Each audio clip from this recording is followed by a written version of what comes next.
Bonjour, Philippe Picard du podcast Networker Futé. Nous revoilà aujourd'hui pour cette deuxième partie sur 22 réflexions sur 2022. Alors, nous commençons avec la numéro 8 dans le domaine créatif. Si vous travaillez dans ce domaine, vous devriez choisir d'accepter un travail soit parce qu'il est bien payé, soit parce qu'il vous apporte de la joie ou un épanouissement créatif. Mais au moins un des deux. Ah, si vous avez les deux, bien sûr, c'est top. 9. Passer du temps autour de systèmes naturels. Un jardin, par exemple, ou la routine quotidienne de votre chat, de votre cheval, et vous remarquerez quelque chose. Ils évoluent tous par cycle. N'oubliez pas que vous aussi, vous êtes un système naturel. Donc apprendre à écouter, à respecter vos propres cycles, vous aidera à résister à l'assaut de la vie moderne, à cette usure. Car la vie moderne, elle dure 24 heures sur 24, 7 jours sur 7, elle ne s'arrête jamais. 10.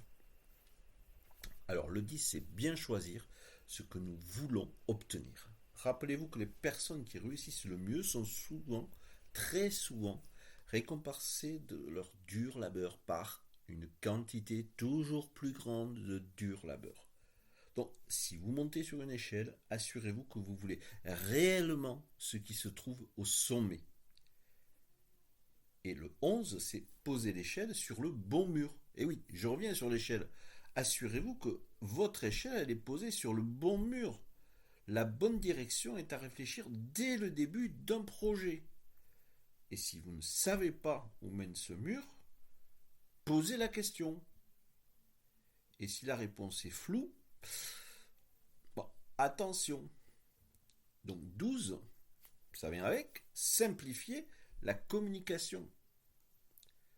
Alors, un appel avec deux participants n'a pas besoin de se dérouler en Zoom. Il peut se dérouler au téléphone.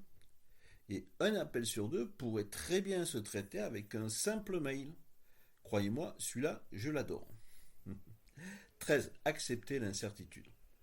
En améliorant votre capacité à tolérer l'incertitude, à ne pas trop vous attacher à vos projets d'avenir, à accepter que la vie est de façon intrinsèque changeante, vous réduirez une grande partie de vos angoisses.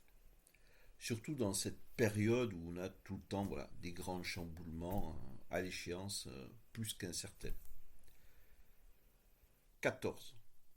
Planifier demain, aujourd'hui. Et oui, ça peut paraître contradictoire avec le précédent, mais s'il n'empêche que demain, vous savez quand même qu'est-ce que vous pouvez faire. Donc chaque soir, terminez avec le check des points importants dans le pipe et choisissez-en 3, pas plus, 3 pour demain. Ainsi, vous commencerez la journée sans vous poser de questions avec ce qui compte pour vous.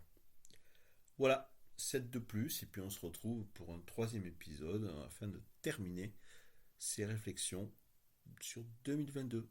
À bientôt.